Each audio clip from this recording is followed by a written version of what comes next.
Oi? Então vamos começar nosso estudo maravilhoso de Jesus. Não é verdade?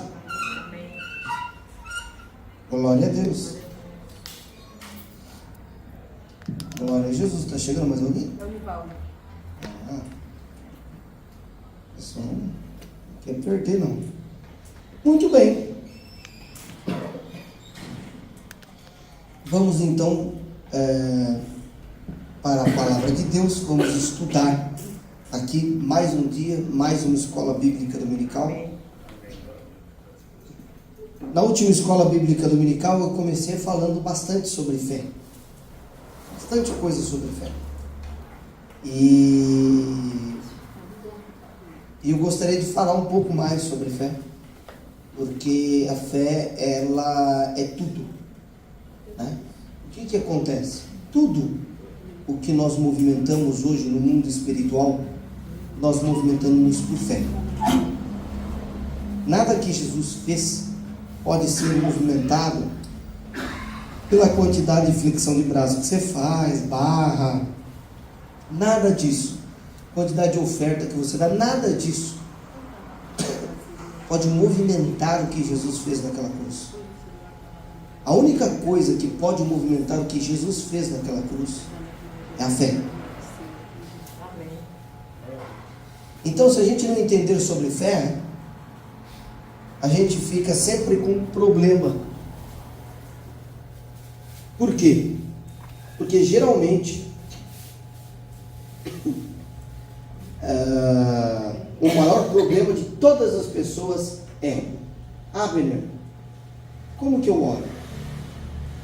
Abner, como é que funciona? Abner, o que eu tenho que fazer? De fato, na quarta-feira, no estudo que nós damos aqui, dessa quarta-feira, dessa semana, eu falei a respeito da vida do cristão, de como as coisas devem se processar, quer dizer, o modus operandi, o que fazer para a gente não ter atitudes estúpidas que vão limitar aquilo que nós deveríamos viver em Cristo e não estamos vivendo. Então eu falei sobre a prática do cristão, mas assim, uma prática que visa preservar o nosso coração, preservar as nossas emoções, nossos sentimentos, tudo. Ali eu falo bastante sobre isso, mas ali eu não falei tanto sobre fé. Então, o que nós entendemos a partir do momento em que nós entendemos a obra de Cristo na cruz? A partir de João capítulo 19, versículo 30, que é um dos meus versículos favoritos, está escrito que Jesus, havendo tomado o vinagre, disse: está consumado, e havendo entregado o Espírito, reclinou a cabeça. Ali naquele momento Jesus diz: está consumado, tudo está resolvido. Eu já falei no passado aqui, não vou repetir, mas a palavra grega tetelestai, utilizada por Jesus na cruz, ela tinha a aplicação no período greco-romano onde Jesus estava, da dívida paga, do tempo de cadeia cumprido ou de um indulto presidencial está consumado, de uma dívida perdoada ou paga, de uma pessoa que ganhava a sua escravidão e recebia ali a palavra tetelestai escrita, e de uma guerra vencida, quando um general vencia, ele gritava essa palavra. Então nós entendemos, a partir do que Jesus diz na cruz, que a guerra está vencida, que a dívida está paga, que as prisões foram destruídas e que a escravidão foi abolida. A escravidão do pecado já foi abolida, ela não será abolida um dia. Jesus aboliu a escravidão do pecado na cruz. Então, muitos pastores que eu respeito no Brasil, que são homens de Deus, eles ainda continuam pregando que você ainda tem que vencer na força do seu braço. Olha, a salvação você consegue pela fé, mas o reino é pela força. Está escrito que os violentos o tomam por força. Que força é essa? Eu pergunto, quem que vai tomar o reino pela força? Alguém vai pegar o reino de Deus agora, dar um mata-leão nele? Alguém consegue, por favor? Como é que vocês vão pegar o reino de Deus com a força do braço de vocês? Não, o reino de Deus, não. O reino de Deus e a salvação são a mesma coisa. Se você foi salvo, é que você foi transportado do império das trevas para dentro do corpo de Cristo, para o reino do seu Filho, do seu amor. Houve um transporte através do novo nascimento. Houve um transporte a partir da justificação. Agora, o que acontece? O reino de Deus se toma força, está escrito lá, que força é essa? A força do seu braço? Ou é o que Paulo diz lá em Efésios 6,10? Fortalecei-vos no Senhor e na força do seu poder. E aí depois Jesus chega para os discípulos lá em Atos capítulo 1 e diz que e recebereis poder, vindo sobre vós o Espírito Santo. Então, na verdade, que poder é esse? É o poder do Espírito Santo? É um fortalecimento que eu tenho em Cristo? Se sim, nós estamos no caminho certo. Agora, se é a força do meu braço, aí nós estamos indo por um caminho completamente equivocado. Então, como é que eu venço o pecado? É pela fé. Como é que eu venço o diabo? É pela fé. Como é que eu venço todo este mundo? Pela fé. E esta é uma promessa relacionada a todos que nasceram de novo. Isto é, eu não preciso ser o Superman, não. Eu preciso ter nascido de novo. Ah não, primeiro eu vou fazer uma série de coisas, vou ficar muito bonzinho, depois eu me converto, porque eu não sou digno. Errou. Você se converte, é transformado a partir de uma experiência com o Espírito Santo, através do novo nascimento da fé. E aí o que acontece? Aí sim você muda de atitude. Aí sim você acerta a sua vida. Você não muda antes para depois descer as águas do batismo. Você se arrepende antes, depois você fala que era uma nova vida. Agora você imagina. Opa, obrigado. Agora você imagina eu ter que ter toda a transformação que eu só tenho a partir do sepultamento do corpo do pecado e do novo nascimento. Eu tenho que ter antes de nascer de novo. Bom, então para que o novo nascimento?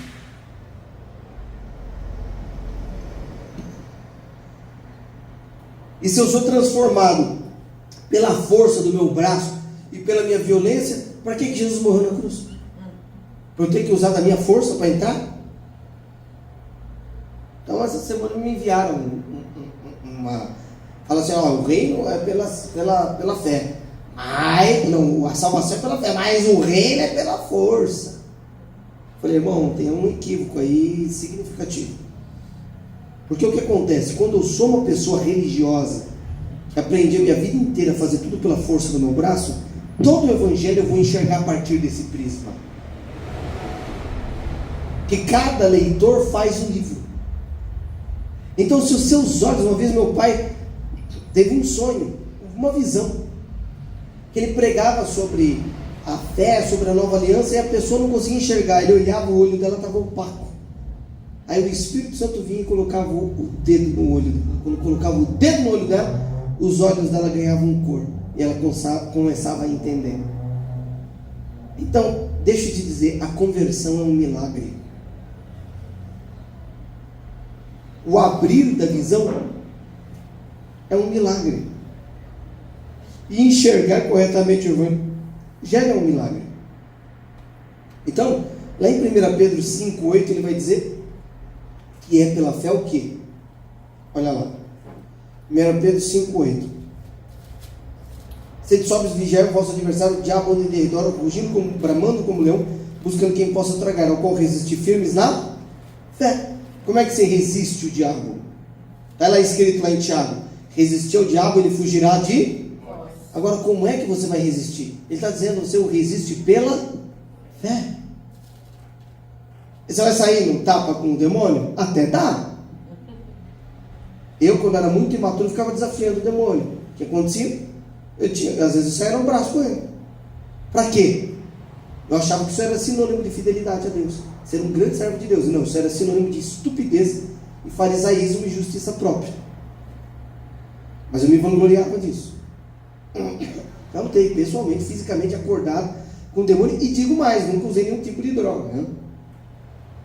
Porque se eu estivesse ainda viajando, né, nos psicotrópicos, no chá do daime lá do ayahuasca, ou do, qual que é o nome daquele treco lá? LSD, que é muito mais poderoso do que o chá do Daime, os chás de cogumelo que a turma faz aí, são os psicotrópicos, né? Para ter algum toque no mundo espiritual, ele estava até hoje aí, né? Então, nunca tomei nada disso, nunca experimentei e tive essas experiências. Então o diabo existe sim. Já ouvi pregadores tentando dizer que ele não existe. É um engano, um engodo, ok? E o que nós temos, afinal de contas? O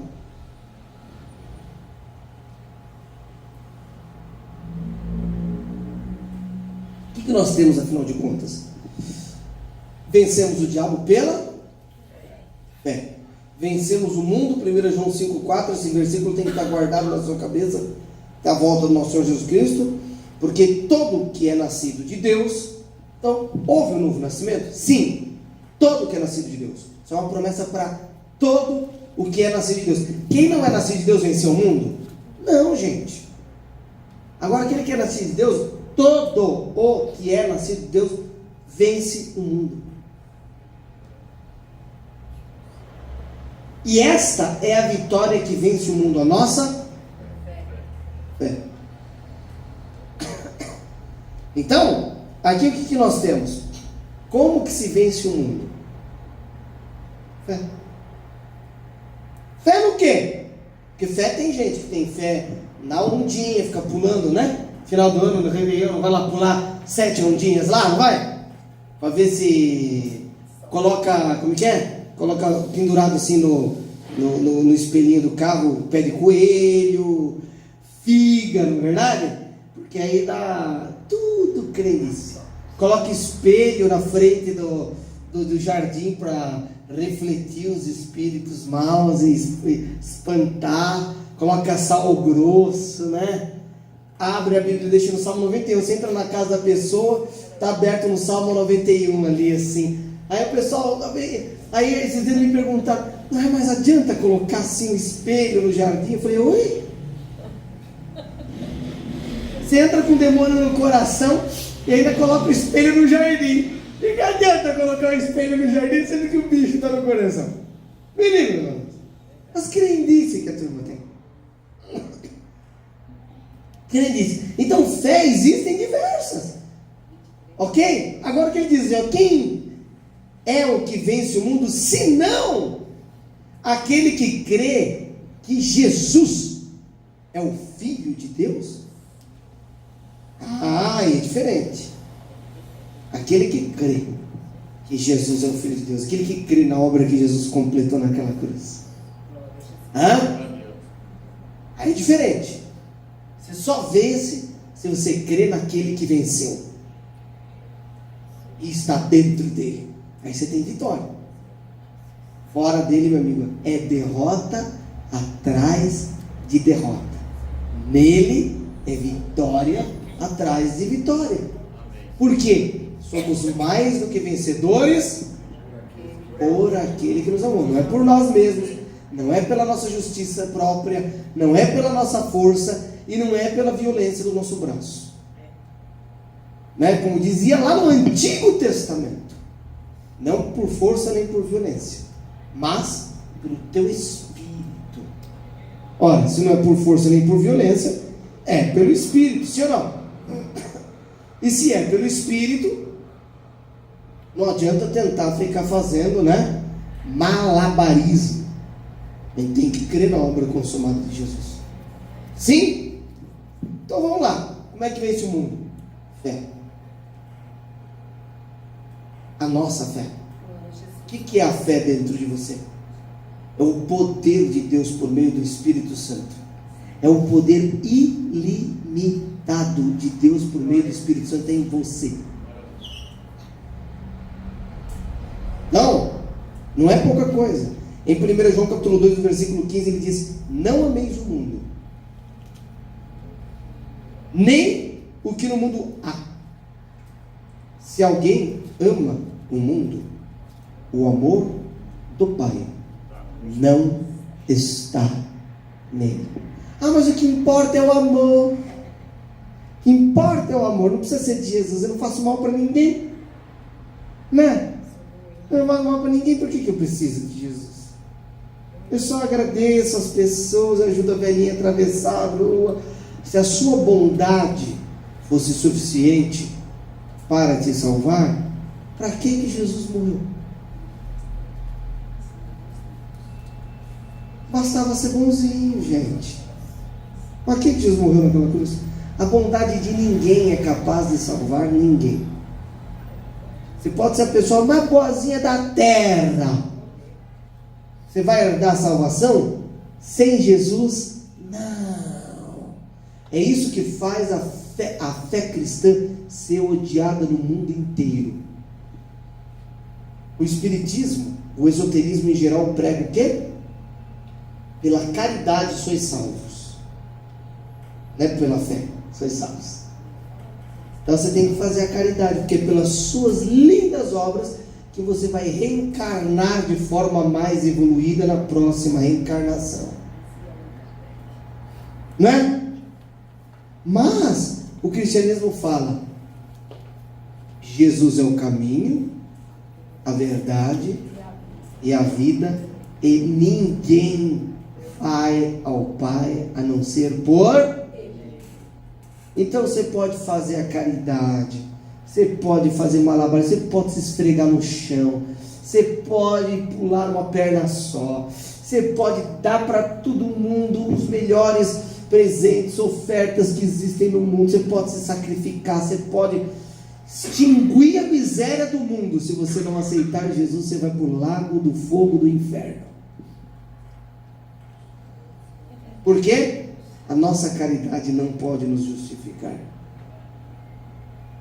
E aí do outro lado você tem um bandido, preso, ruim, na cadeia.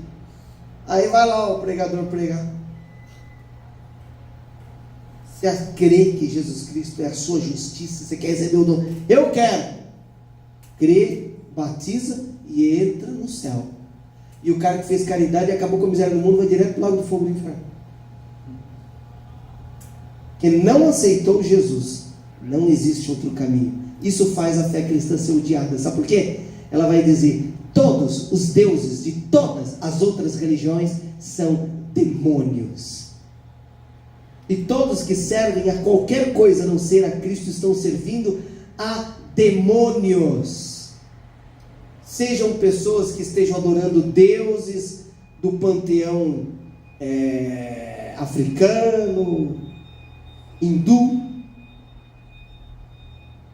nórdico, egípcio, grego, indígena,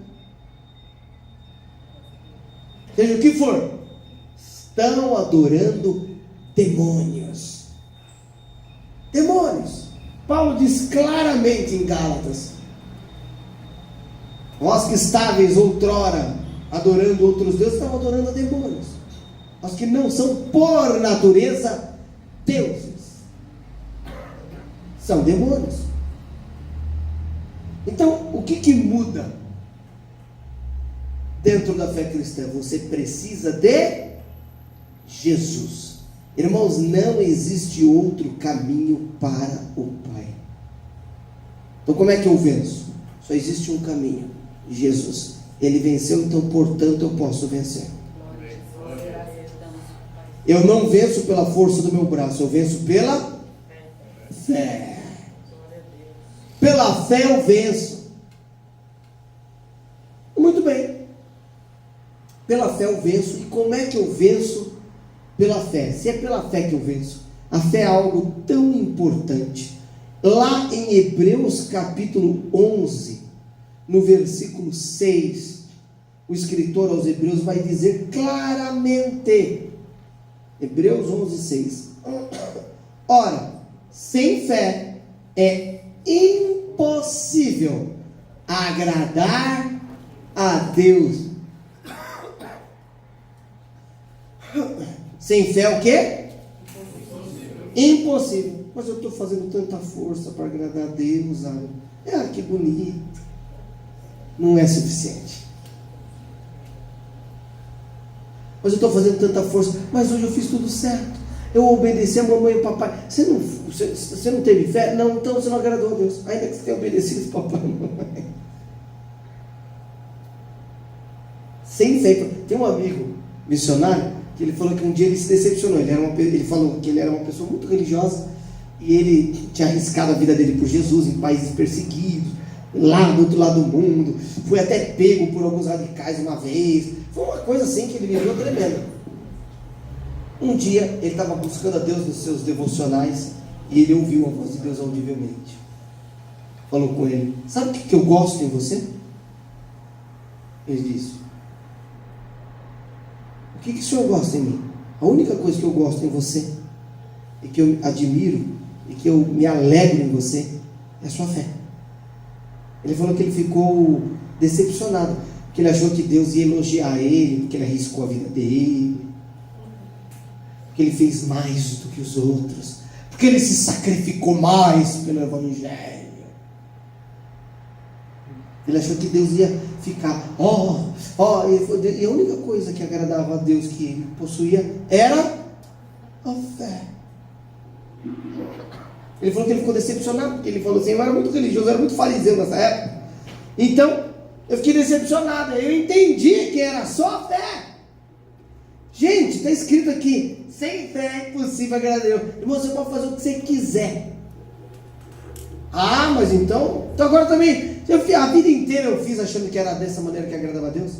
Agora que eu descobri que não é assim, agora eu não faço mais nada. Cruzar os braços, levantar as pernas e ficar em casa. Também não. Só que agora você não vai fazer mais porque você está tentando barganhar com Deus. Você vai fazer porque você tem o amor de Deus no seu coração. Será que o amor é um motivador tão fraco a ponto de não ser capaz de motivar você de fazer nada?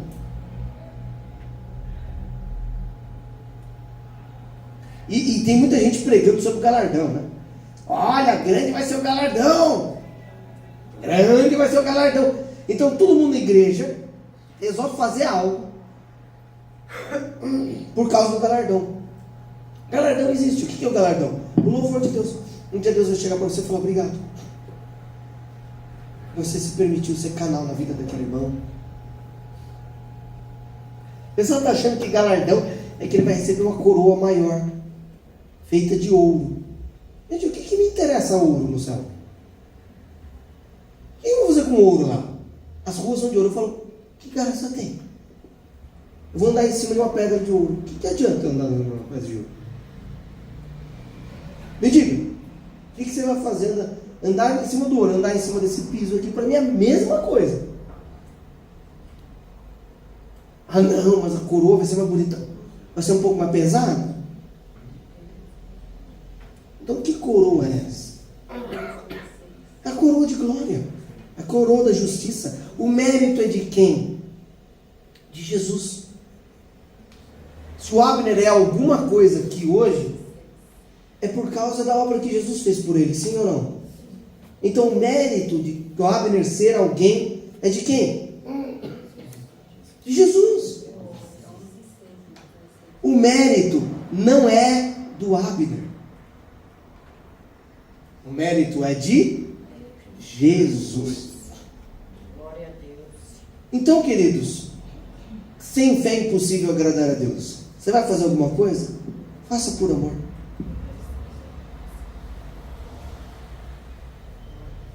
Simples assim. Muito bem. Então eu não vou fazer nada para ter uma mansão um pouco maior lá no céu? Não. Você está fazendo porque... Sabe, irmãos, eu já vi muitas pessoas terem experiências pós-morte no paraíso com Jesus.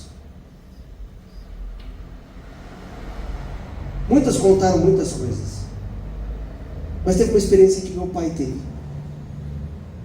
E eu sempre desconfiei que esse não era o céu. Eu vi o apóstolo Paulo lá e falei: mas será que é o céu mesmo? Porque Paulo em 1 Tessalonicenses capítulo 4 ele diz que nós não precederemos os que dormem. Os que dormem vão ressuscitar. Primeiro, 1 Tessalonicenses capítulo 4, a partir do versículo 13 ao 17. Depois nós ressuscitaremos. Olha lá, não sejam interessados como os demais, que não têm esperança, né? Verso, aqui está falando que morre, porque se queremos que Jesus morreu, ressuscitou, assim também aos que em Jesus dormem, Deus os tornará a trazer com ele. Verso 15. Dizemos-vos, pois, isto pela palavra do Senhor, que nós que ficamos vivos para a vida do Senhor, não precederemos os que dormem, que são os que morreram em Cristo. Porque o mesmo Senhor descerá do céu, com alarido, com voz de arcanjo, e com a trombeta de Deus. E os que morreram em Cristo ressuscitarão primeiro. Então eles estão em algum lugar aguardando. Que lugar é esse? Segundo o que Jesus falou com o ladrão na cruz, é o paraíso, não é o reino. Jesus não fala o reino ali. O ladrão falou, lembra-te de mim quando entrar no teu reino. Jesus falou, hoje estarás comigo no paraíso. Ele não falou, hoje estarás comigo no reino. Aí ele diz assim, verso seguinte: depois nós, que ficarmos vivos, seremos arrebatados. Opa! Juntamente com eles. Se eles já estavam no céu, arrebatados para onde? Nas nuvens, a encontrar o Senhor nos ares, e assim estaremos para sempre com o Senhor.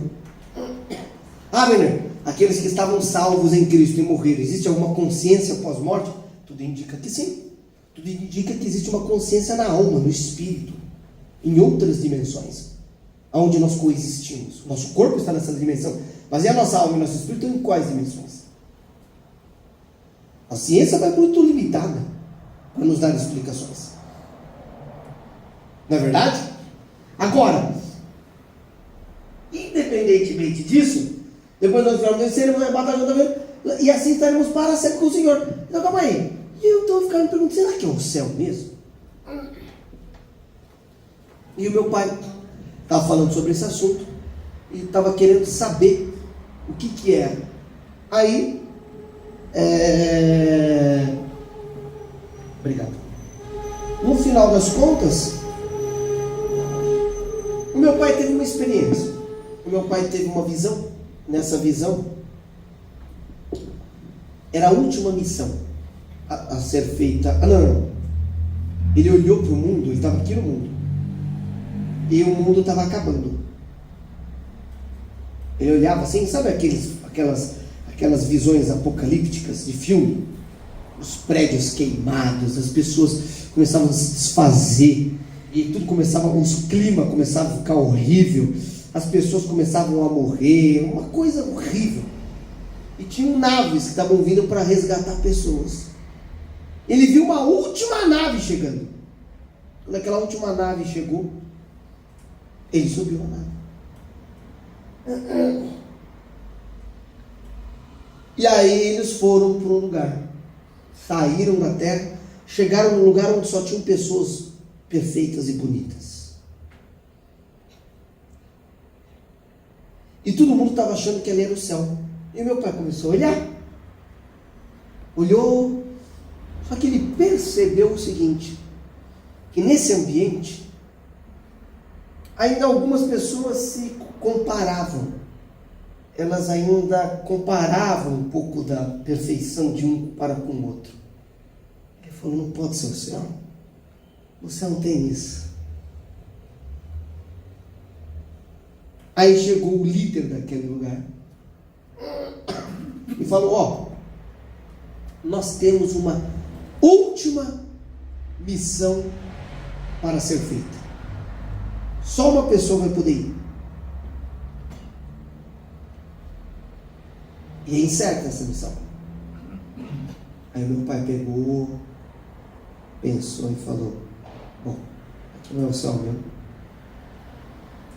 Para que eu vou ficar aqui? Falou, eu vou. E eles deram uma nave para o meu pai, que dava o tamanho do corpo dele. Olha que sonho. As visões do meu pai são todas apocalípticas. O Spielberg faria um bom filme das visões dele. Tem que ver ele contando. Aí ele entrou e era uma nave toda transparente do tamanho do corpo dele. Só do corpo dele. Ele entrou, ele saiu. Falou, vou dar uma passada na terra para ver como é que está a coisa. Falou que estava pior ainda. Tudo sendo destruído. Aí ele pegou a nave assim, mirou para o universo e saiu. Numa velocidade. Ele foi andando e o universo era escuro. De repente lá no fundo ele viu uma luz bem pequena. Ele foi em direção àquela luz. Quando ele chegou perto, ele falou que não era uma luz tão pequena em comparação ao universo. É pequeno, gente. Mas era uma luz do tamanho desse posto de gasolina em frente inteiro. Ele olhou, falou, vou entrar. Quando ele entrou com a nave, era luz infinita para cima, para baixo, para frente. Ele foi entrando, ele foi deixando de ser para ser um com essa luz. Falou que foi uma glória tão grande, ele acordou. Esse é o céu. Esse é o reino. Não vai ter ouro lá, não. Você vai ser um, literalmente um com o Pai,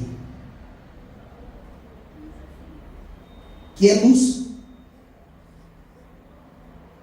O Pai, o Filho e o Espírito Santo vão fazer parte dessa trindade. Glória a Deus. Glória a Jesus. Uma coisa tremenda. Não tinha ouro lá, gente. Não tinha ruas de ouro. Sabe, essa semana, o pastor que eu conheço, deu uma aula sobre a Jerusalém Celestial. A Jerusalém Celestial ele tem lá, acho que não sei, 40 estádios de futebol, dá 2.270 e tantos quilômetros, que é daqui até... Eu falei, gente, é menor do que o tamanho do Brasil, a Jerusalém Celestial.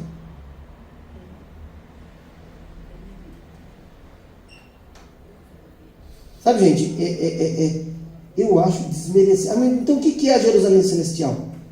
A Jerusalém Celestial para mim é uma figura do corpo de Cristo. O ouro, para mim, é figura da natureza glorificada. Nós somos as pedras, está lá em 2 Pedro, quer ver? Aqui, ó. Eu achei sem graça o negócio. Fiquei pensando, falei, não pode ser. Sério. Aqui, desculpa, 1 Pedro, capítulo 2, no verso 3.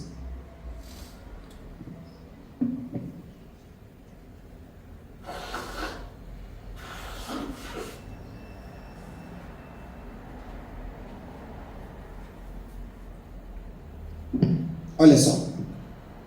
Se é que já provastes que o Senhor é bom, ou benigno. E chegando-vos para Ele, para o Senhor, que é bom, pedra viva, reprovada na verdade pelos homens, mas para com Deus eleita e preciosa. Então Jesus é uma pedra preciosa. Tá. Vós também, como pedras vivas. Então nós somos o quê? Pedras vivas. Sois edificados, casa espiritual, sacerdócio santo, para oferecer sacrifícios espirituais agradáveis a Deus por Jesus Cristo. Ora, será que o Apocalipse está falando de forma literalista? Não. Você pode perceber que a Jerusalém desce do céu. Olha aqui, eu vou ler para vocês. Será que tinha um sentido? Eu acho que tinha um sentido literalista na cabeça do autor que fez. Mas ele não entendia, porque eu não sei se você sabe, a versão do Apocalipse que nós trabalhamos é a versão, as pessoas que tiverem assistido ainda vão questionar tudo isso, mas nós já fazemos um desenvolvimento disso há 6 anos. Eu ainda vou falar sobre isso nas quartas-feiras. O Apocalipse, ele não foi escrito por João Apóstolo. Jesus tinha um consenso geral entre todos os eruditos do mundo acerca do assunto. Não é uma coisa nova isso aqui que eu estou dizendo. Você pegar o Russell Norman Champlin, quando ele vai falar sobre a autoria do livro, ele já diz que é impossível que o Apocalipse tenha sido escrito por João, o apóstolo de Jesus.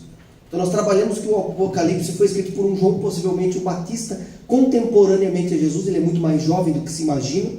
Existe um trabalhar muito interessante nisso. O que significa que o Apocalipse ele é um livro do Velho Testamento. E quem o escreveu com a mentalidade, já escreveu com a mentalidade que Cristo era o Messias de Israel, que os judeus estão esperando até hoje, que ele estabeleceu um reino aqui na terra. Então ele é um livro do Velho Testamento, que tem o seu cumprimento aonde? Na cruz. Então quando ele fala da Jerusalém Celestial, ele estava imaginando de fato a Jerusalém Celestial como sendo algo de fato. E aí olha o que ele diz aqui, ó, em Apocalipse 21, 2. Olha só. Ele diz assim, Apocalipse 21, 2. Então o que você está querendo dizer? Que todo o cumprimento do Velho Testamento se deu em Cristo. Assim como todas as partes do Apocalipse já foram dadas em cumprimento em Cristo e tem um novo sentido em Cristo. Existem muitos desenvolvimentos mas e as igrejas do Apocalipse? Haviam igrejas de João Batista, até mesmo dentro da Grécia, que acreditavam de Jesus como sendo o Messias. Você lê lá Paulo em Atos capítulo 18 e 19, ali ele já pregava, refutava, estava na região da Grécia já, os gregos já estavam vindo ter com Jesus em João capítulo 12. Então, eu não vou desenvolver mais, porque hoje não é o assunto, mas eu quero pegar nesse assunto. Ó. E eu, João, vi a santa cidade, a nova Jerusalém, que de Deus descia do céu. Ué, mas não é a gente que vai subir para lá? Por que ela desceu do céu? O que significa isso? Preparada como uma esposa adornada para o seu marido. Então por que está descendo do céu e não subindo? Porque é a igreja aqui na terra se apropriando da sua natureza no céu. Então a Jerusalém desce, ela não sobe. Está entendendo? Está aqui.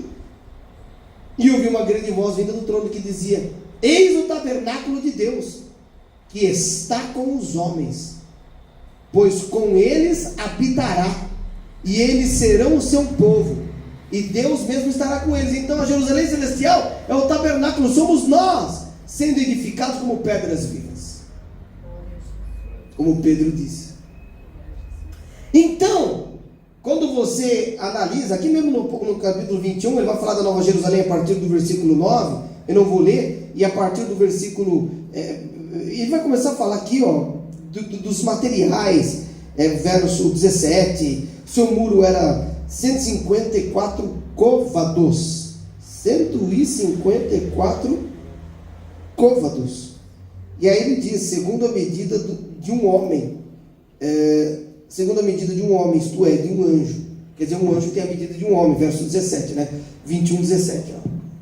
E mediu o seu muro de 144 côvados, conforme a medida de um homem, que é a medida de um anjo. Então, qual é o tamanho de um anjo? O tamanho de um homem. Interessante, né? Está aí? Eu quero saber qual que é o tamanho de um anjo. O tamanho de um homem, está aí escrito. Não é verdade? E aí ele continua dizendo: o muro era construído de jaspe, um tipo de pedra preciosa, e a cidade de ouro puro, semelhante ao vidro límpido. Eu acredito que cada uma dessas pedras preciosas tem a ver com as bênçãos de Jesus apropriativas. Cada um de nós é uma pedra preciosa. E Paulo, lá em 1 Coríntios, 1 Coríntios capítulo 3, eu nunca consegui me convencer isso tudo tem a ver com uma literalidade. Vamos andar pelas ruas de ouro. Que graça de andar pelas ruas de ouro? Para mim não tem graça nenhuma andar em rua de ouro. Eu não sei se para vocês tem graça. Talvez vocês achem, que bonito, brilha, cintilante. Ótimo. A areia da praia também é cintilante quando bate o sol. Então assim, para mim não significa absolutamente nada. Em 1 Coríntios capítulo 3, no versículo 11, olha que interessante. Ele diz assim: porque ninguém pode lançar outro fundamento além do que já está posto, o qual é Jesus Cristo, verso 12.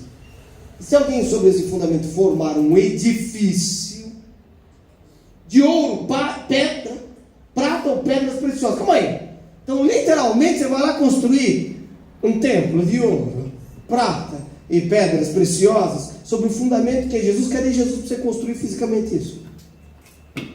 Bom, se é literal isso aqui, eu não sei de onde é que vocês estão tirando essa ideia.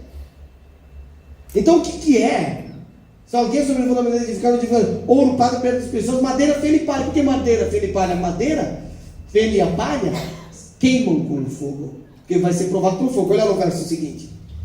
Quer dizer que é a obra feita pela justiça própria, pela lei, fora de Cristo. Tudo que tiver mérito humano é madeira, palha, feno. Interessante. Agora, o que é feito de ouro é porque é feito em Cristo. Porque o ouro, não sei se vocês sabem, é um metal que nunca oxida. A prata já oxida com o tempo, mas já é um material semi-precioso, né? O precioso já. Olha lá, a obra de cada um se manifestará, na verdade, o dia a declarar. Que dia? Quando fala o dia, você já sabe do que está falando.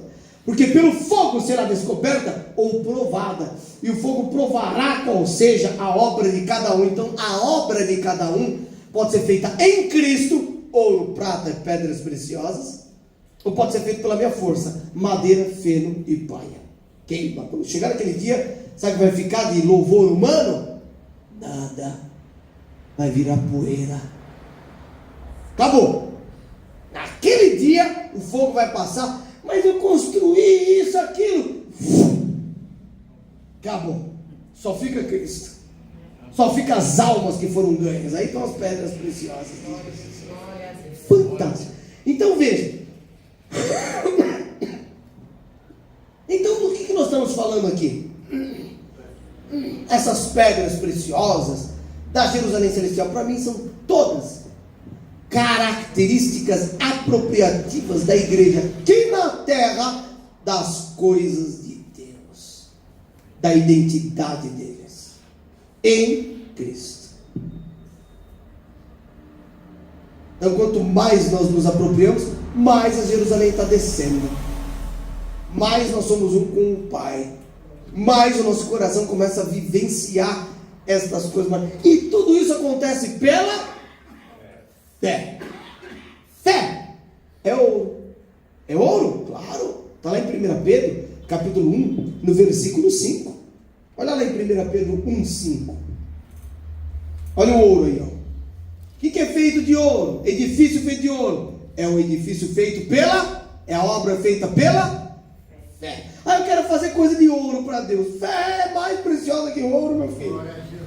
Se eu coloco para você, falo assim: olha, irmão, tem aí uma pepita de ouro aí, ó, escondida aí, ó, para quem descobriu o versículo certo. O pessoal vai ler a Bíblia inteira, uma semana, até acertar o versículo da pepita de ouro.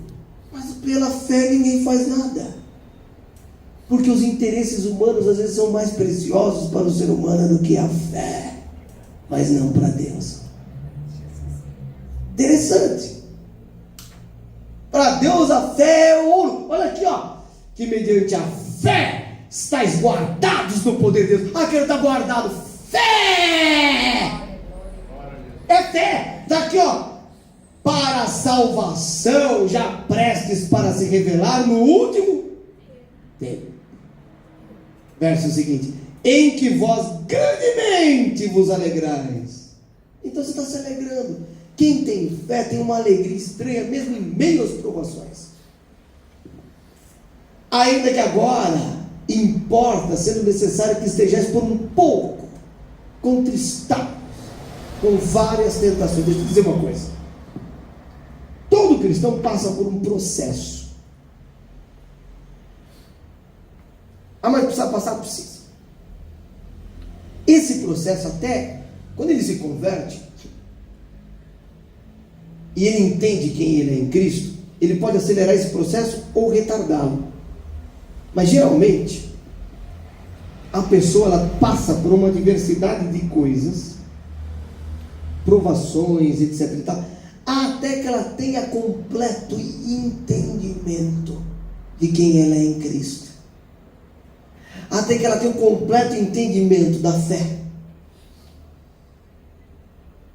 Não que seja vontade de Deus, mas é um processo que é indispensável. A pessoa se converte, ela tenta começar a fazer as coisas pela força do braço dela. Pá, vai com a cara na parede. Mas não é pela força do braço. Tribulação. Aí ela começa a aprender. Tem uns que são uma cabeça dura, fica batendo a cabeça até o fim. Se é necessário que estejais por um pouco contristados com várias tentações. Verso 7. E as tentações? E as provações? Ah, mas então Deus quer que eu passe por prova? Não. Deus me colocou na prova? Não. Se você entender, tem pessoas que são mais fáceis, que já aceitam de primeira. Quando não é religioso, quando é crente velho é mais fácil. Quando é crente velho ainda tem que padecer muito, até compreender que é certo. Agora quando é crente, quando é novo, aí já vai lá, já aceita certo, e já vai acreditando que Deus é bom, aí pronto, aí é mais fácil. Quando é crente velho, ele tem que desconstruir o erro. Ainda continua insistindo no erro, ainda não, ele não deve estar certo, vamos fazer do mesmo jeito. Pá! Tá bom, então vai, dá com a cara na parede. A gente já deu tanto com a cara na parede para chegar às conclusões que nós estamos agora, o cara ainda se acha o lírio do campo, o único, né? Tudo bem, quiser, vai. Para que a prova da vossa fé, olha só o que ele diz, para que a prova da vossa fé. Então a fé, ela é provada. Quando? Quando você passa por todas essas adversidades e tentações. Glória a Deus. Então, quando você está na necessidade, você é testado aonde? Na fé. E quando você já conquistou tudo, você é provado no quê? Na fidelidade. Eu te garanto que é muito mais fácil ser testado na fé. Você não tem para que recorrer. Só que quando você está na bonança, você conquistou tudo, aí você se enche de um certo orgulho de você mesmo. Eu conquistei. O outro não conquistou, mas eu conquistei. Aí já entra madeira, feno e palha.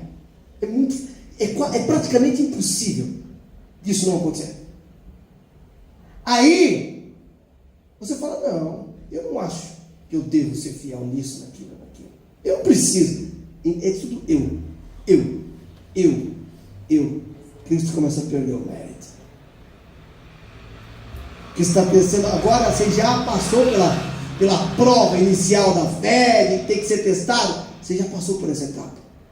Agora que você já conquistou, agora vem a prova da fidelidade. Aí que entra o negócio. É muito mais fácil ser testado na fé. Muito mais. Por quê? Você não tem para o que recorrer.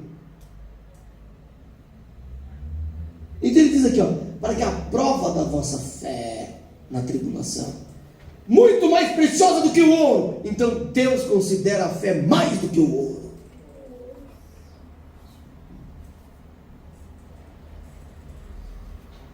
Fantástico, gente. Glória a Jesus. Mais do que o ouro. É o que? Diamante? Ouro branco? Ouro branco é mais valioso do que o ouro comum. Por quê? Porque junto com o ouro comum, quando você encontra o ouro, que já é um metal raro, junto dele tem um pozinho branco, chamado ródio, que vem em poucas quantidades quando você encontra o ouro. Se o ouro já é raro, quando você encontra o ouro, junto com o ouro tem uma pequena quantidade de ródio. E o ródio, que é a platina, é muito mais caro do que o ouro. Acho que o grama do ouro está por volta dos entre 330 e 400 reais.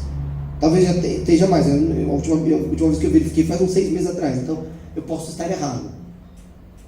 Mas quando eu estava na escola, o grama do ouro estava 90 reais. Quer dizer, quem naquela época, ao invés de colocar na poupança, comprou em ouro hoje, quintuplificou o seu patrimônio. Sim ou não?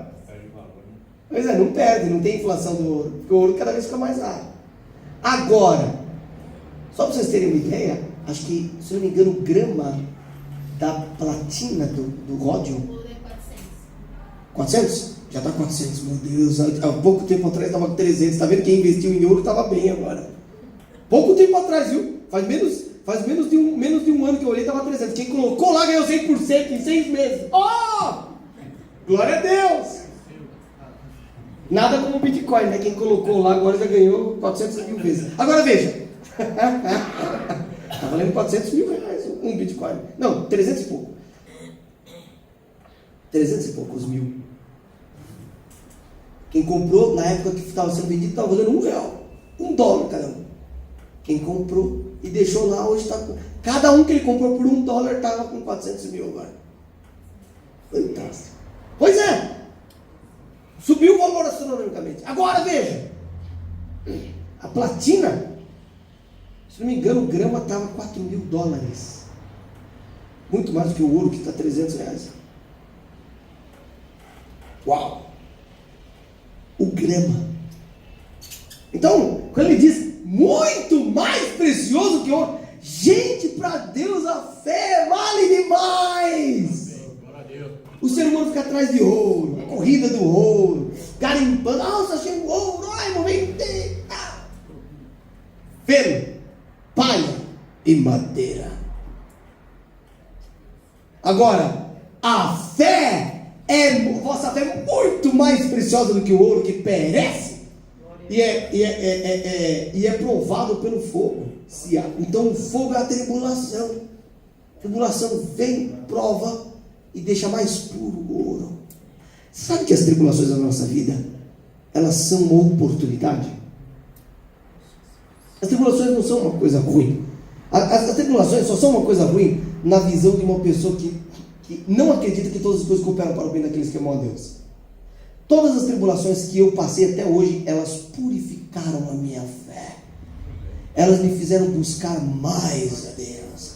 Elas me fizeram querer ser mais fiel. Glória a Deus. E eu tive que confiar em Deus em áreas que eu nunca tinha pensado que eu ia ter que confiar. Elevando o meu nível de confiança. Da fé preciosa. As tribulações são sempre uma oportunidade de confiar mais em Deus. Amém. De usar a fé. Glória a Deus. Aconteceu um problema. Não. Oportunidade. Uma pessoa está doente. Oportunidade de uma cura. Uma pessoa morreu. Oportunidade de uma ressurreição. Percebe que do prisma da fé, toda tribulação é uma oportunidade. Do prisma natural, tribulação, de novo. Ai, pai, por que isso na minha vida de novo?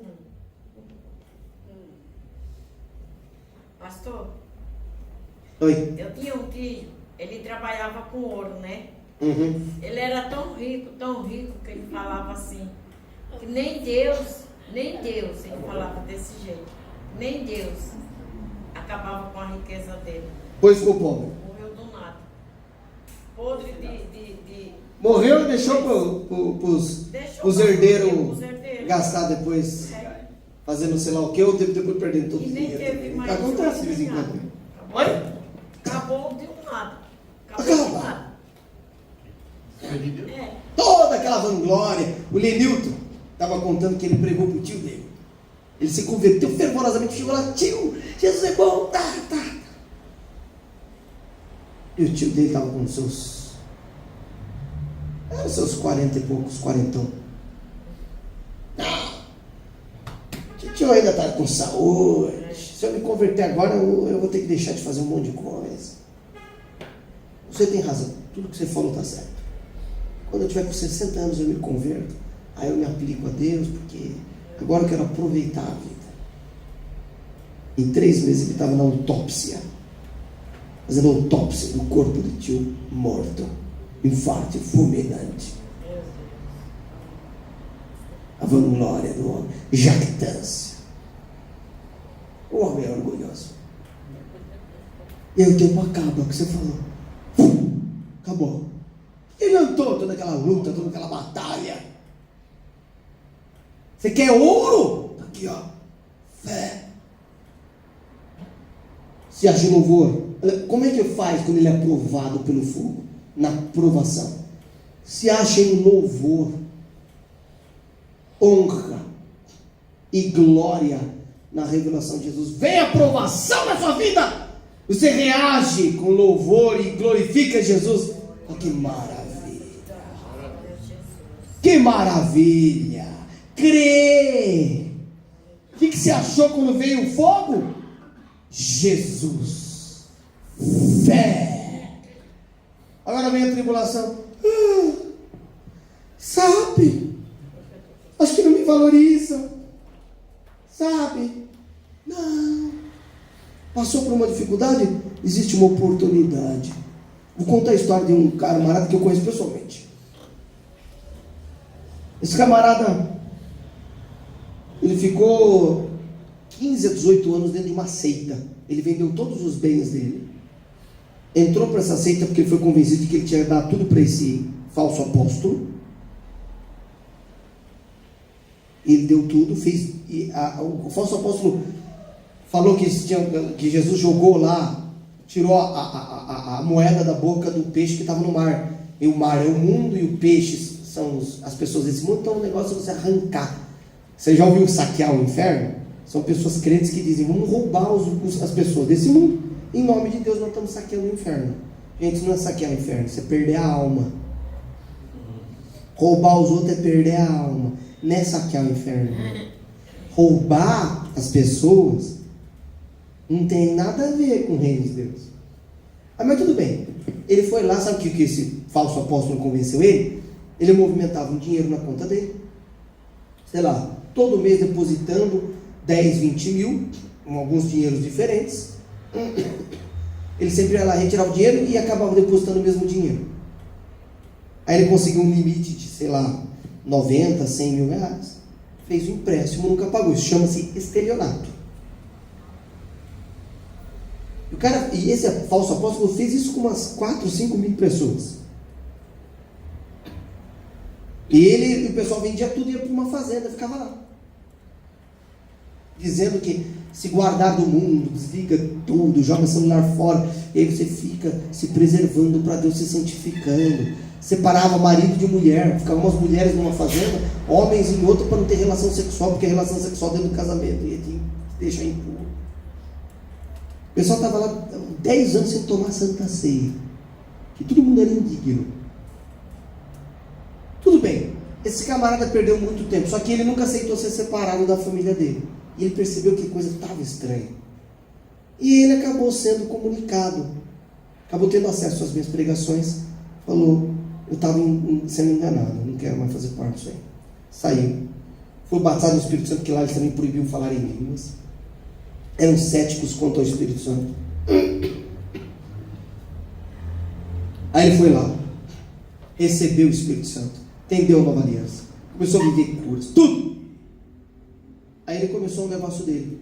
Aí ele conseguiu, como ele era o financeiro dos caras, ele tinha tudo. Falou: ou vocês terminam, pelo menos limpar o meu nome, ou eu vou ter que colocar vocês na justiça, vocês vão entrar bem. Aí ele falou: não, nós vamos pagar. Só que até limpar o nome dele, ele tinha que começar um negócio. Ele saiu de lá, pegou 10 mil reais com o pai dele, começou o negócio dele.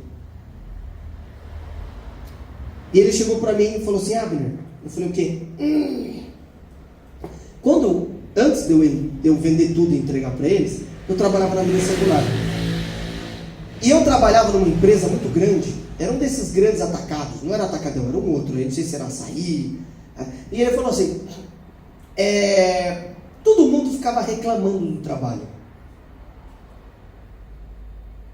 E quando eles eram chamados para fazer algo que não era o que eles tinham sido contratados para fazer, eles ficavam reclamando porque eles estavam sendo explorados. E eu nunca reclamava porque eu queria aprender. Ele não tinha estudo. Mas então o cara colocou ele para trabalhar na expedição. De repente chamava ele para uma almoxarifada. Ele falou: eu vou. Aí ele começava a aprender como é que funcionava a almoxarifada. Ah não, você precisa de alguém aqui no financeiro. Ele falou: mas sabe o que aconteceu? Eu passei por todos os departamentos da empresa. Ao invés de eu reclamar, eu aprendi. Hoje eu saí. Ele saiu da seita, começou o negócio dele com 10 mil reais. Hoje ele já é um multimilionário.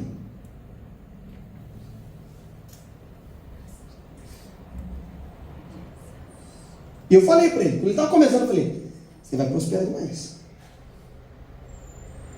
Você entendeu como que coisa funciona? Você vai prosperar demais.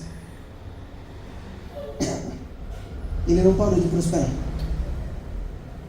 Enquanto todo mundo estava reclamando: só estou esperando chegar sexta-feira, não quero mais trabalhar. Ele estava pegando: como é que funciona essa empresa? Como é que funciona esse departamento? Ele falou: tudo que eu aprendi lá Hoje eu mesmo configurei todos os departamentos da minha empresa, porque eu aprendi como que uma empresa funcionava quando eu trabalhava lá. Todo mundo reclamando, ele aproveitando. Era uma oportunidade, aquele tempo, era uma oportunidade. Às vezes você está reclamando de coisas na sua vida que são oportunidades. Aprenda tudo que tem para você aprender. Pare de reclamar. Tem uma rodinha lá reclamando do chefe, fazendo piadinha.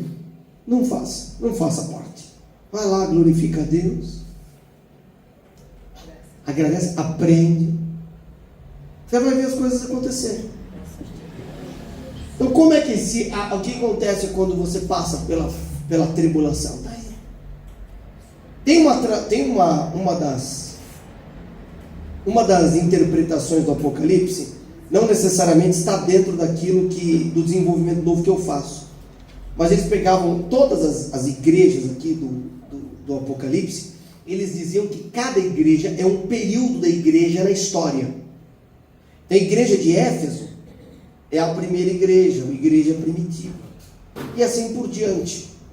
E cada nome tem um significado. E a segunda igreja, a igreja de Esmirna, seria o período da igreja que foi perseguido.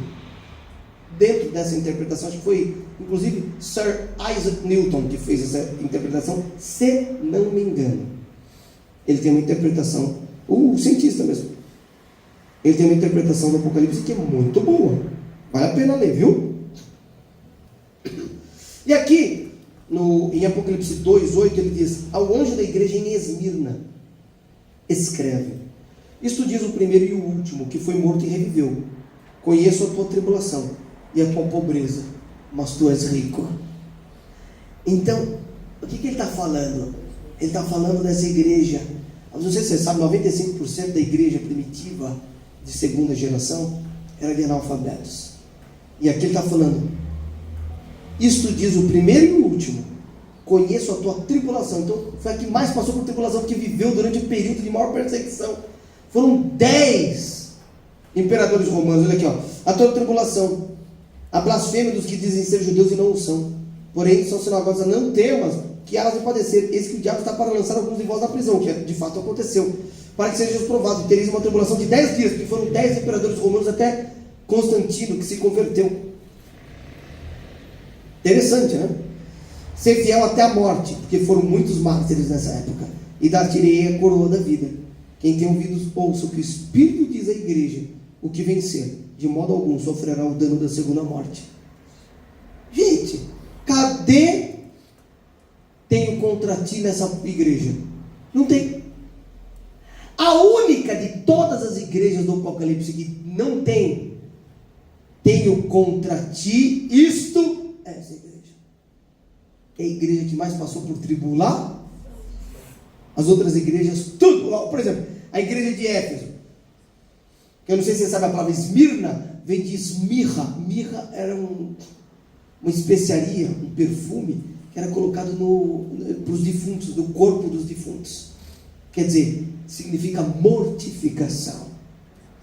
A igreja que passou por maior tribulação foi a única que não teve nada que fosse apontado contra ela. Agora Éfeso, a outra igreja em Éfeso, isso diz aquele que tem a destra 7 estrelas, entra no meio de 7 candeeiros de ouro. Conheço as tuas obras e o teu trabalho e a tua perseverança, e sei que pode suportar os maus, e que puseste à prova os que dizem ser apóstolos e não o são, e os achastes mentirosos. Então, era uma igreja que pegou e escancarou quem era falso apóstolo, tudo. E tens perseverança. Então, tinha perseverança. Suportou os maus. Colocou à prova os que se diziam apóstolos e não eram, e foram achados mentirosos. Tens perseverança, e por amor do meu nome sofreste, e não desfaleceste. Está ruim essa igreja? Tá não. Até agora, meu amigão, tá tudo certo.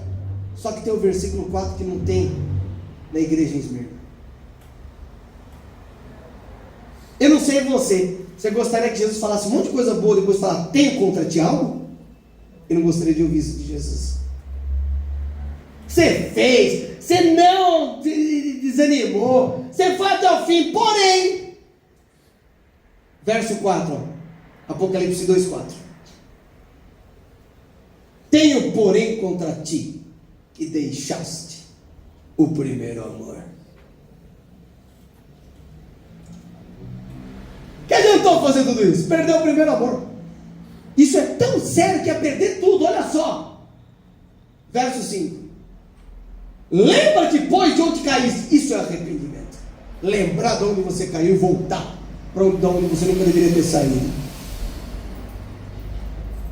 Lembra-te do quê? Da onde caíste. Lembra-te, está vendo que o lembra-te aponta para o passado, que nem um ladrão na cruz. Lembra-te de mim quando entrares no reino. Lembra-te, quer dizer, nós tivemos algo no passado juntos. Lembra-te, pois, de onde caíste e arrepende-te e pratica as primeiras obras. Quando não, brevemente a ti virei e tirarei do seu lugar o teu castiçal, se não te arrependeres. Irmãos, quando nós não nos arrependemos, sofremos prejuízo. E aí ele continua.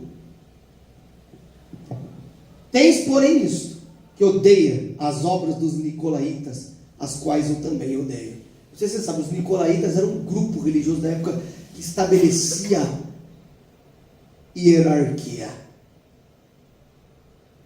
São pessoas que amam cargos na igreja, que fazem intriga por causa de cargo.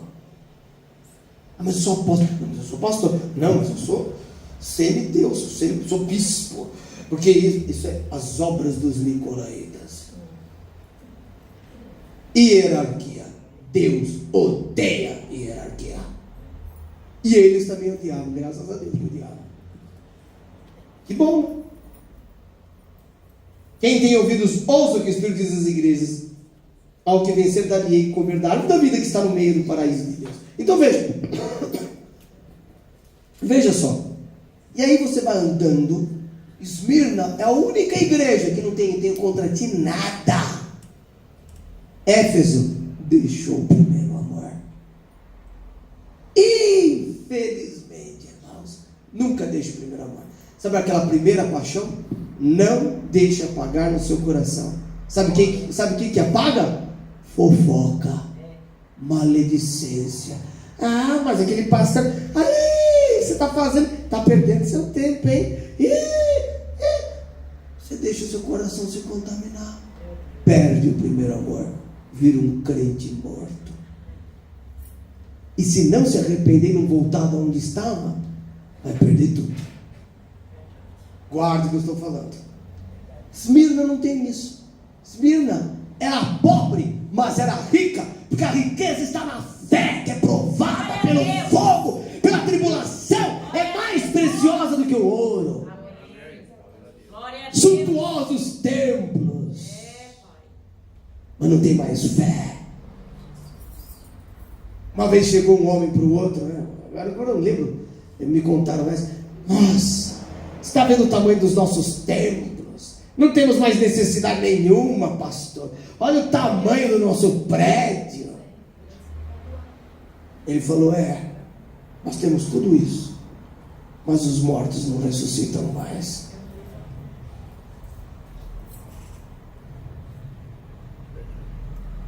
Será que o conforto é capaz de nos tirar de um ambiente de fé? Nos fazer nos acomodarmos? A história diz que sim. A história diz que sim. Mas você é responsável por manter os cuidados do jardim do seu coração. Você é responsável por manter o seu coração aceso. Vem uma pessoa, fala mal de outra pessoa, você fala, não aceito. Vou enxergar com os olhos de Cristo. Amém. Quando você aceita, pronto. Já perdeu o primeiro amor. Antes enxergava o irmão como Cristo. Glória a Deus, vamos fazer a obra.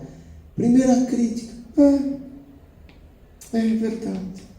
Acho que não é bem assim, né? Acabou. Triste, mas acontece. Já vi tanto disso. Pessoas estão todas animadas, de repente vem uma raiz de amargura, vem uma maledicência, vem uma palavra. A gente não está com nada, não. Para quê? Já sei. Ele já falou, para quê? Não preciso. Pronto. Perdeu o primeiro, aquela primeira apreciação pelo Evangelho. Já começou ladeira abaixo. Tem pessoas que são sempre fervorosas. Nunca deixam perder o primeiro amor. Só que até essas pessoas eu também já vi serem contaminadas pela fofoca. Fervorosos, tá, o amor de Deus. Vem alguém e começa, que nem goteira. Vai permitindo, vai se permitindo quando vê. Já não era como antes, né, pastor? Daí, ó.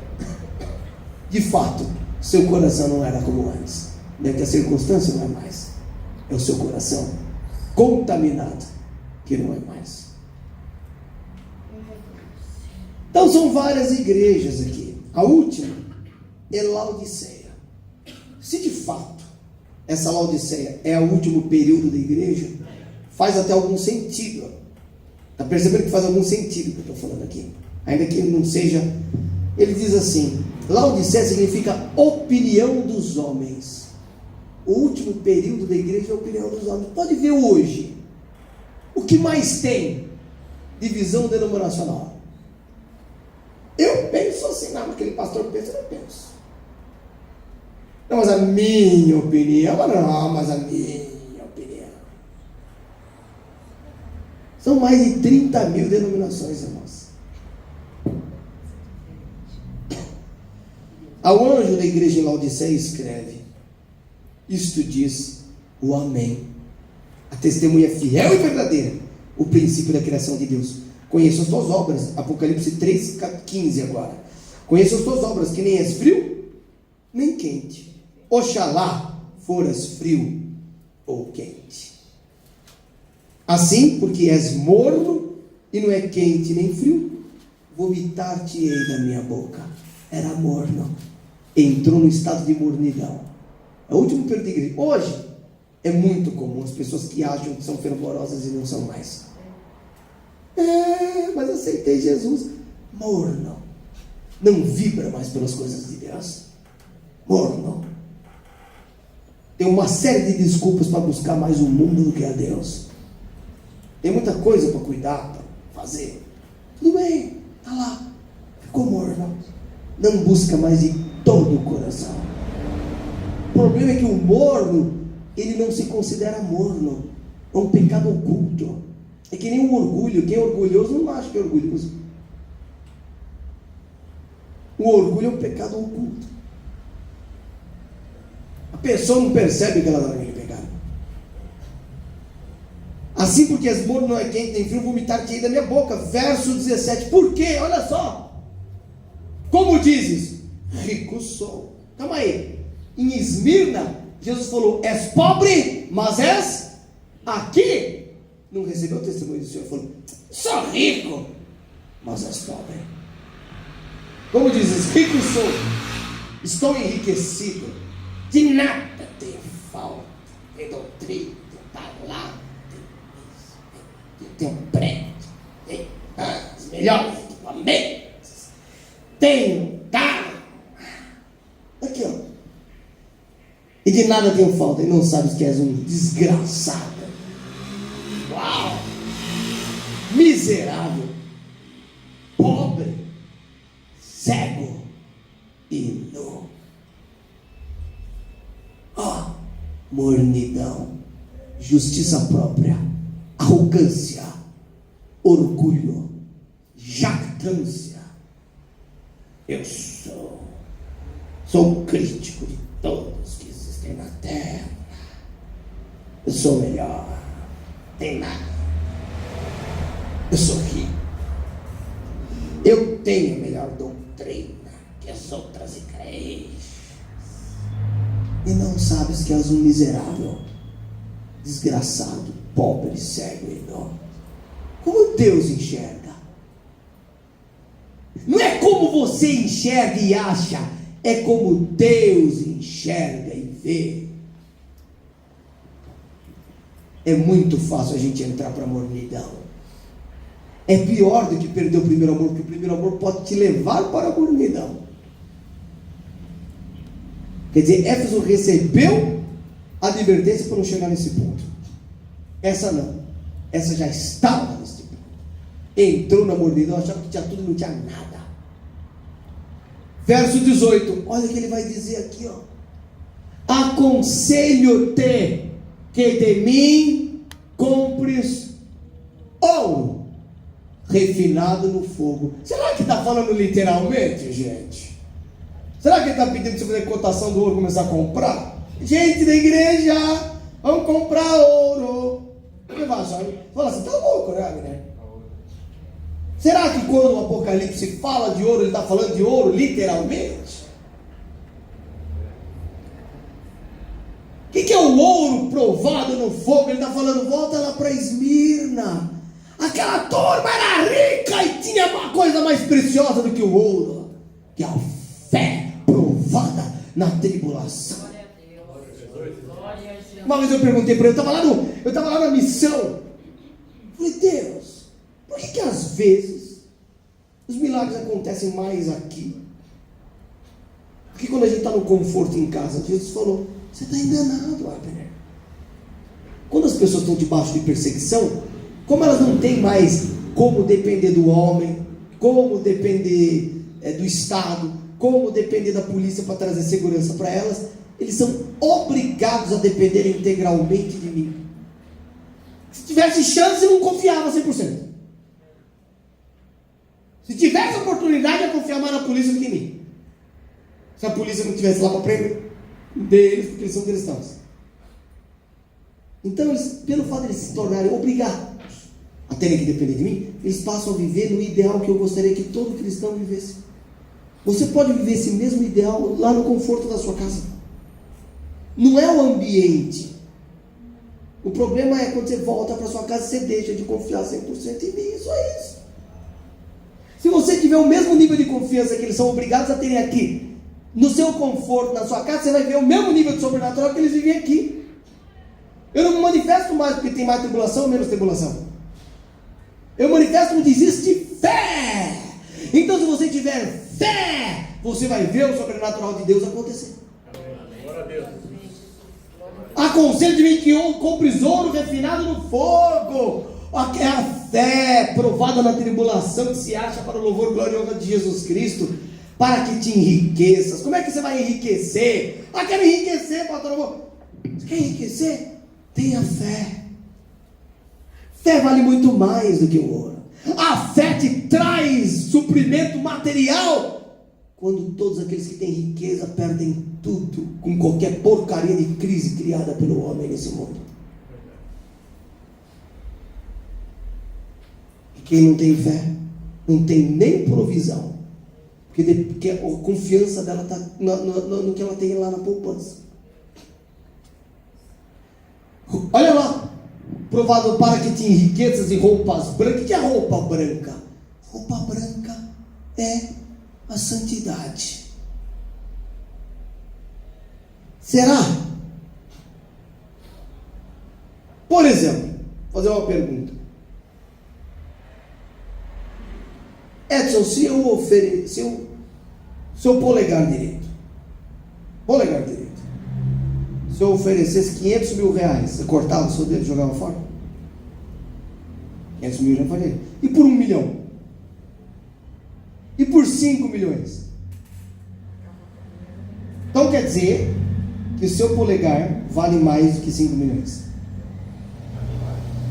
E Jesus disse, se o teu olho te escandalizar, arranca e lança-o para longe de ti, que é melhor entrares no reino caolho que com os dois ser lançado no fogo. Se para você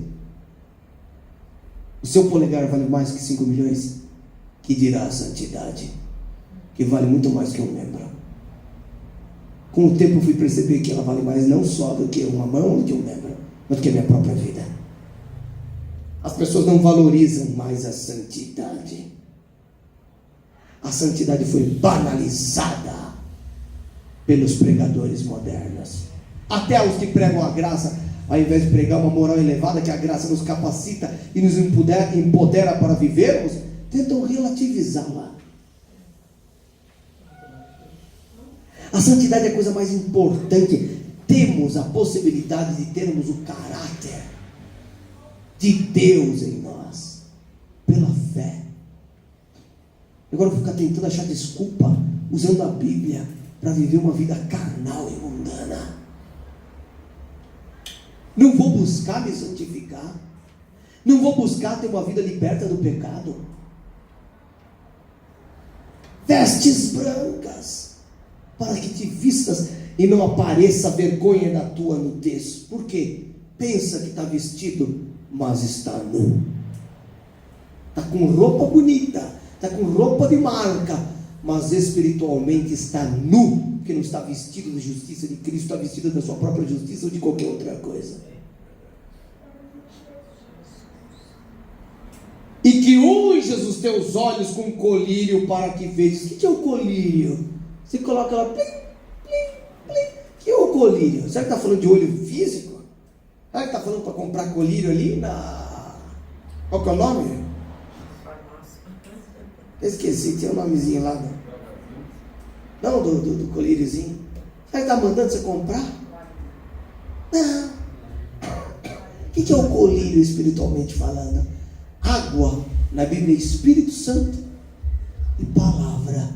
Está falando, coloca um pouquinho do Espírito Santo com a palavra nos seus olhos, para que seus olhos se abram, para que você veja. Só o Espírito Santo e a palavra de Deus podem abrir os olhos do nosso entendimento. Glória a Deus. Obrigado. Obrigado, Pai. Jesus, abre os meus olhos, eu quero ver quem eu sou em Ti. Eu quero ver como o Senhor vê. Quero confiar em Ti, tudo que eu tenho é Teu. Pois é, está aqui, ó. E por que acredita-se essa ser a última igreja? Porque ele diz assim, no verso 20. Eis que estou à porta e bato. Bom, então já está chegando no fim, né? Se alguém ouvir a minha voz e abrir a porta, entrarei até ele, e com ele cearei, e ele comigo. Gente, Jesus não vai arrombar a porta, mas se você abrir a porta do seu coração, ele vem. E gente, deixa eu te ler o versículo 21, não é qualquer coisa. Aqueles que andam em vitória em Jesus, Jesus concede. Olha que Jesus, ao que vencer, lhe concederei que se assente comigo no meu trono. Glória a Deus. Você está entendendo o que é isso? Obrigado, Jesus. Não é qualquer coisa, é reinar com Cristo. Aqueles que andam por fé, aqueles que amam a santidade, aqueles que estão com os olhos, cheios do Espírito, os olhos estão enxergando. O que eles vão fazer? Eles vão vencer, assim como eu venci e me assentei no trono com o meu Pai. Glória a Jesus. É pouco, gente. É pouco. Não é qualquer coisa. Se assentar com Jesus no trono dele. Não é o segundo trono, não tem o terceiro trono ali do lado para você, não. É reinar com ele em glória. Amém. Romanos 5,17 está aqui, ó. Glória a Deus. Obrigado, Pai. Tudo isso é pela fé. Glória a Ó, porque se pela ofensa de um só a morte reinou por esse, muito mais os que recebem a abundância da graça e o dom da justiça reinarão em vida por um só Jesus Cristo. 5:21. Glória a Deus. Verso 21 agora. Para que assim como o pecado reinou na morte, também a graça reinasse pela justiça que somos nós em Cristo. 2 Coríntios 5:21. Aquele que não conheceu o pecado, Deus o fez pecado para que nele fôssemos feitos justiça de Deus. Então a justiça de Deus é você em Cristo. Então a graça reinando pela justiça para a vida eterna por Jesus Cristo nosso Senhor, é você reinando por Jesus Cristo. Agora, eu estou reinando por Jesus Cristo. Você não ama a santidade, você não vai reinar. Você não anda por fé, não vai reinar. Não é cheio do Espírito Santo, não vai reinar. Você pode muito bem está esquentando o banco da igreja, sendo morno e não buscando a Deus. Pode estar igual a Éfeso, perdeu o primeiro amor. Pois é, pode estar passando por tribulação, pode estar igual a Esmirna, glória a Deus por isso. Não reclame das tribulações, agradeça a Deus pela oportunidade de você estar fazendo uma atualização da sua fé e a purificação da mesma. 1 Pedro, capítulo 4, no versículo 12, olha que lindo esse texto. Amados, não estranheis a ardente prova que vem sobre vós para vos tentar, como se coisa estranha vos acontecesse. Pastor, por que está acontecendo isso comigo? Crente há 10 anos está se assustando quando vem uma tribulaçãozinha. Sendo que há 2000 anos já está falando para não estranhar. Achou que ia estar vivendo esse mundo e não ia passar por tribulação nenhuma. Não dá para entender a cabeça dessa turma. Mas não estranheis, volta lá, verso 12. Ardente prova para vos tentar, como se coisa estranha vos acontecesse. Verso seguinte: mas alegrai-vos no fato de seres participantes das aflições de Cristo, para que também na revelação da sua glória vos regozijeis e alegreis. Quer dizer que logo depois da provação, vem a glória. E você se alegra na glória. Que lindo esse texto. Não é lindo? É lindo. Agora, veja, em Tiago, e a turma fica em casa. Para quê? Não sei, talvez tenha alguma coisa interessante no Netflix. Pois é! Será que são fervorosos? Ou será que são mornos e acreditam que são ferventes? Só você pode responder isso para você mesmo, e até mesmo você pode se enganar, porque lá em Apocalipse capítulo 13, versículo 14, o cara dizia que era rico, que de nada tinha falta para si mesmo e estava se enganando. E aí ele diz, Tiago 1:2, olha que lindo esse texto. Meus irmãos, tende grande alegria quando enfrentardes várias tentações. Por quê? Quando eu passo tribulação, eu fico triste, pastor. Não entendeu nada. É oportunidade de você viver a fé. Tenho obrigado, Jesus, glória ao teu nome pela tribulação. Mais uma chance de confiar em você. Mais uma chance de ser conduzido em triunfo e vitória. Pela fé. Viver o sobrenatural de Deus. Mudar o impossível. Mas não, quer reclamar. Vai viver uma vida medíocre cristã. Nunca vai ser rico como eram os ricos de Esmirna. Porque não entendeu nada. Pastor, estou triste pela tribulação. Não entendeu nada. Continua. Meus irmãos, tem de grande, sabendo que a prova da vossa fé opera o quê? Paciência. Então a paciência é importantíssima. Porque a fé te ensina a ser paciente em meio às tribulações, porque você já sabe da vitória. Já passou pela vitória uma vez, passou duas, passou três, passou quatro. Agora vem a tribulação, você fala, já passei muitas vezes. Aí o outro que ainda é um pouco mais novo na fé, está desesperado do seu lado, ele vê a sua calma. Fala, por que ele está calmo? Meu amigo, eu já passei por isso aqui várias vezes. Calma, confia, dá uma olhadinha como é que eu vou fazer. Daqui a pouco está resolvido. Por que você tem que falar? Paciência, meu filho, você vai aprender. Então você tem que passar por um pouco de tribulação, porque senão você não vai entender o que é ter paciência em meio à tribulação, filhinho. Por isso que eu falei que às vezes tem que passar por tribulação. Verso 4. Tenha, porém, a paciência, a sua obra perfeita, para que sejais perfeitos e completamente sem faltar em coisa alguma. Quer dizer, se você não tiver paciência, não vai atravessar. Depois não adianta reclamar. Então o que acontece?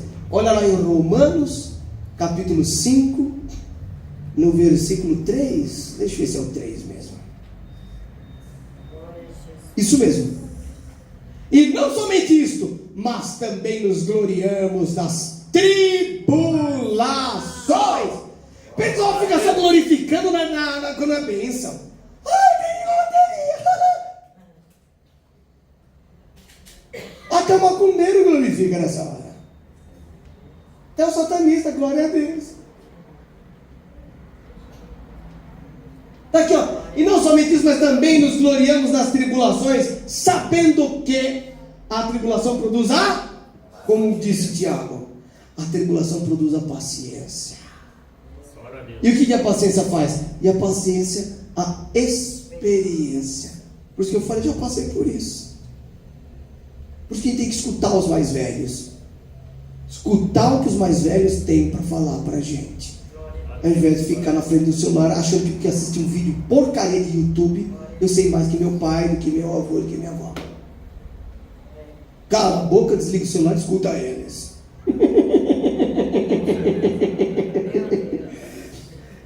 Ah, mas meu avô não fez o curso que eu fiz. Exploda o curso que você fez. Experiência vale mais que porcaria de faculdade. Glória a Deus. Já dizia minha avó, a gramática vale mais que a prática vale mais que a gramática. E a experiência, a esperança, por quê? Primeiro você está ali, paciente. Tribulação, vem a tribulação, você tem que ter paciência. Você vai lá, glória, glória, glória, glória. Aí vem a experiência. Poxa, aí vem a esperança. Qual que é a esperança? Quando você entra numa tribulação, você já sabe que a vitória vai estar lá na frente. Amém. Então você já ganha uma esperança dentro das tribulações. Coisa fantástica. Então existe um processo aqui, ó, verso 5. E a esperança não traz confusão, porquanto o amor de Deus está derramado em nossos corações pelo Espírito Santo que nos foi dado. Glória a Deus. O amor é paciente. O amor tudo crê. O amor tudo espera. Então primeiro você começa com a tribulação. Fé, experiência, paciência. Quando você vê, você está vivendo o perfeito amor de Deus a partir da fé. Fantástico. Fantástico. Então, as pessoas se assustam demais por qualquer tribulação que apareça. Lá em Atos, capítulo 4, no verso 13. Não é verso 13. Atos 12 ou 10. Atos 12, quer ver? Glória a Deus.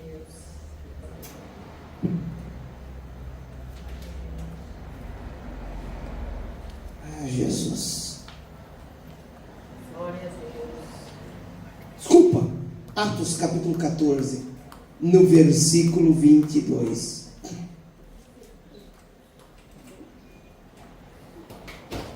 Confirmando os ânimos dos discípulos e exortando-os a permanecerem na fé.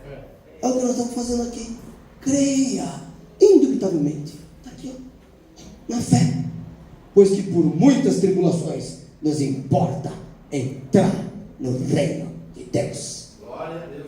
Vão aparecer, mas você vai estar firme na rocha. Vão aparecer, mas você vai estar paciente e experiente.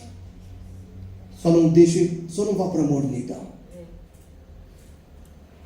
Só não vá para a mornidão. E aqui não tem chance de ninguém ser frio, porque frio é o macumbeiro, é o satanista, é o ateu. Então, para nós só tem ou quente ou morno. Porque ele não pode ser morno. E nem perder o primeiro amor. Vibre com as coisas de Deus, mais do que tudo. Não deixe. Tem um colega que eu conheço que ele fala o seguinte: eu todos os dias começo a orar, enquanto eu não sentir o amor de Deus, eu não paro. Fiz um pacto com Deus. Eu não paro de buscar a Deus, pode ter o que for. Eu só começo o meu dia depois que eu sinto o amor de Deus. Glória a Deus. Resultado, ele é uma pessoa próspera, tudo. Por quê? Porque ele entendeu o amor de Deus, sentir e desfrutar dele todos os dias é uma chave imprescindível. Glória a Deus. Amém? Amém. Então terminamos uma escola bíblica dominical. Fique de pé, vamos orar, agradecer a Deus. E quem não veio, não veio. Fazer o quê? O cara assistindo não sei o quê em casa. Devia estar aprendendo aqui sobre tribulação, fé. Não é verdade? Sobre a Jerusalém celestial, sobre o significado das pedras preciosas. Tudo! Coisas maravilhosas que a Bíblia nos ensina. Mas só perde tempo. Né? Com coisa nada a ver. Será que não estão mornos? Pois é.